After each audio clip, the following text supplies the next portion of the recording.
Hello everyone, কেমন আছেন সবাই? আশা করি সবাই ভালো আছেন।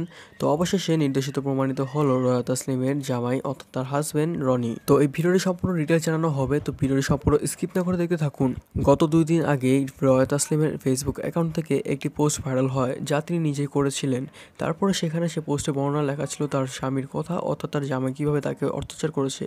তারপর থেকে অনেক আলোচনা আসে এরা দুজনই। সবশেষে বোঝা গেল যে লোকটি ছিল নির্দোষ। এই মেয়েটি আর কি ভিকটিম কার্ড প্লে করতে চেয়েছিল। অনেকে এখনও সে মেয়েটিকে নির্দোষ বলছেন। আসেন আপনাদের ভুল ভ্রান্তি আমি দূর করি, এবং যারা এখনও জানেন না ঘটনা কী বা কী হয়েছিল তাদেরকে বলছি ইন স্ক্রিনে আপনার ভিডিও পাবেন, সেই ভিডিও দেখলে আপনার সম্পূর্ণ বুঝতে পারবেন।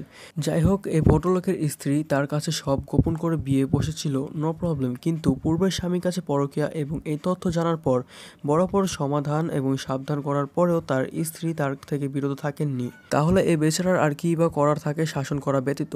যদিও মুখের আঘাতটা ধাক্কার লেগে পড়ে গিয়ে হয়েছিল, আর এই ঘটনা তো অন্তত কয়েক মাস আগে, তাহলে কেন পোস্ট করা হলো এখন? বনিবনা হয়নি নাকি? তবুও সব দোষ এই লোকের, আর একটু বেশি দোষ এই জন্য কারণ তার মুখে দাঁড়িয়ে আছে। এই সিম সমাজ থেকে আমরা কি শিখলাম? একজন পুরুষ ততক্ষণ পর্যন্ত দোষী যতক্ষণ পর্যন্ত না সে নির্দোষিত প্রমাণিত হয়, আর একজন মেয়ে ততক্ষণ পর্যন্ত নির্দোষ যতক্ষণ পর্যন্ত না সে দোষী প্রমাণিত হয়।